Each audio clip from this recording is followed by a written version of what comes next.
Ilang Chinese vessels ang namataan pa rin sa loob ng karagatan ng Pilipinas nitong weekend.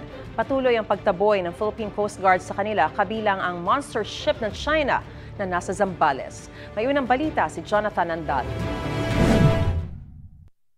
34 nautical miles o halos 63 kilometers lang mula sa baybayin ng Bolinao, Pangasinan. Ganito kalapit ang vessels 3104 at 3301 ng China Coast Guard nang namataan.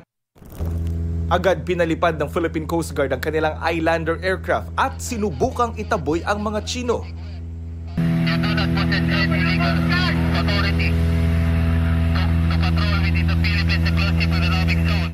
Hindi sumagot ang barko ng China Coast Guard. Pinadala na roon ng Philippine Coast Guard ang BRP Cabra at BRP Bagakay.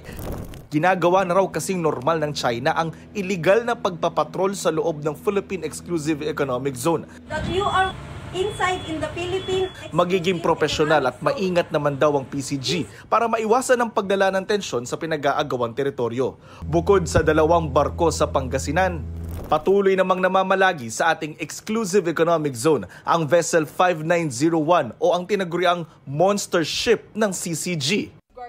Nagbalik ito sa katubigan ng Zambales. Nasa layong 110 nautical miles ito mula sa baybayin. Sinubukan itong itaboy ng BRP Teresa Magbanwa batay sa 2016 Arbitral Award.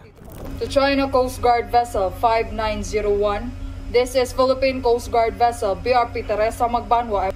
You are advised that you are currently sailing within the Philippine Exclusive Economic Zone. Pero sagot ng China, hindi nito kinikilala ang arbitration award. 59号舰正在中华人民共和国管辖海域开展巡航，南海夺裁案所谓采取是非法的、无效的，中国不接受也不承认。